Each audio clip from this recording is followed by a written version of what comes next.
Oni su učenici generacije, mladi ljudi koji su svojim trudom, znanjem i zalaganjem ostavili trag u svojim školama. Razgovarali smo s njima o njihovim iskustvima, željama, planovima i o tome kako su doživjeli priznanje koje su dobili.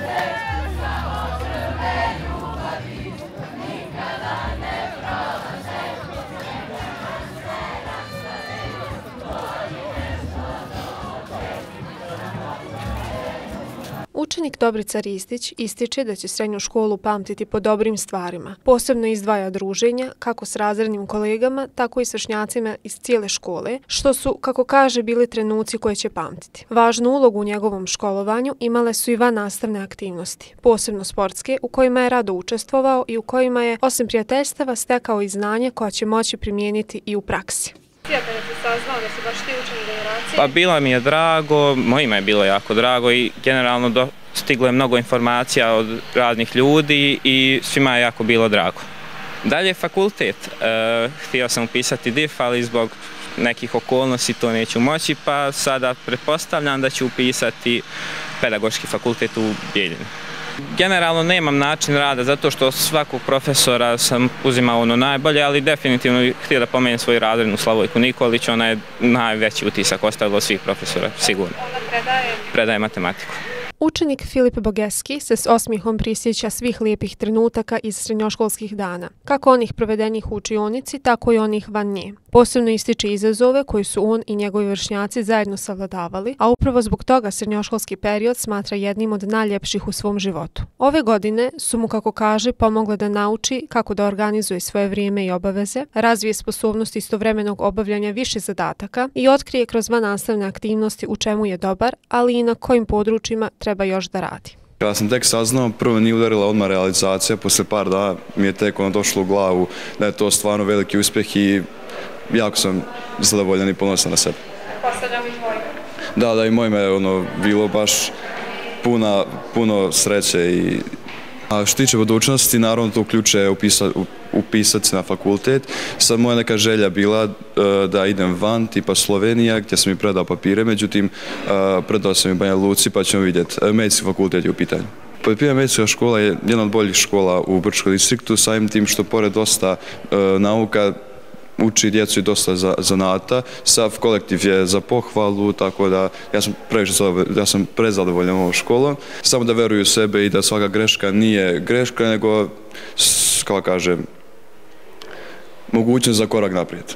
Tako da vjerujte sebe. Tokom školovanja učenica Neira Smajlović ističe, imala je snažnu podršku svojih profesora koji su joj posebno u trenucima kada je sumnjala u sebe pružili potrebnu motivaciju i bili njen vjetar u leđa. Vijest da je upravo ona učenica generacije tehničke škole donijela joj osjećaj velike sreće, radosti i uzbuđenja. Posebno je istakla da je njena porodica neizmjerno ponosna na njen uspjeh. Neira poručuje mlađim generacijama da se aktivno uključe u rad nevladinih organizacija, te da kroz njihove projekte i aktivnosti mogu steći dragocjena iskustva i doprinijeti zajednici. Imala sam jako lijepo iskustvo što se tiče ove srednje škole.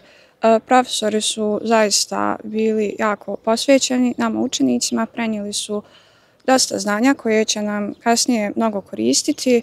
Za mene je nekako najteži bio drugi razred, to je ta godina kada smo dobili dosta stručnih predmeta.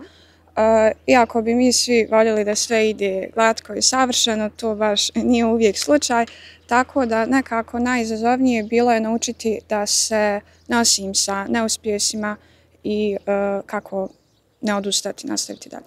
Jako je lijep osjećaj biti učenik generacije, daje mi taj neki vjetar u leđa. Planiram da se dalje usavršavam u oblasti elektrotehnike i tako da ove naredne godine posvećujem tome upisom na elektrotehnički fakultet. Naš obrazovni sistem se uglavnom fokusira na sticanju akademskih vještina i nekako sam primijetila da se zapostavljaju te takozvane meke vještine, a one su jednako važne.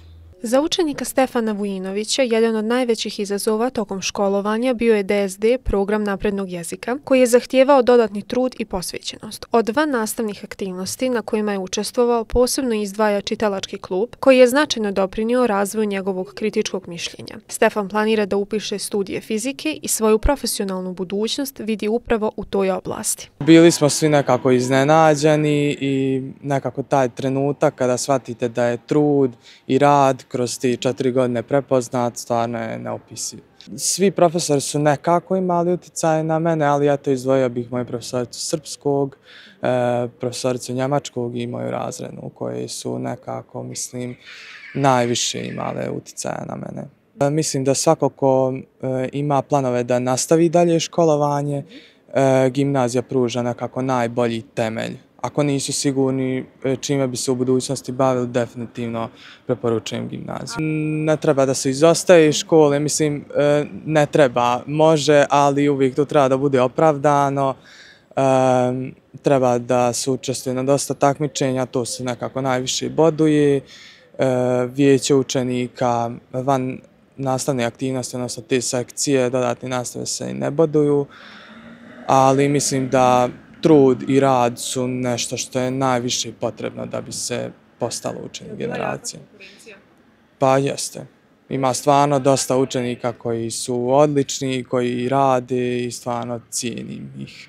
Učenici generacije dokazali su da se trud i posvećenost isplati. Srednju školu pamtit će po prijateljstvima, uspjesima i iskustvima koja će im biti temelj za dalje. Pred njima su novi izazovi, a mlađim generacijama poručuju da iskoriste sve prilike koje im se pružaju.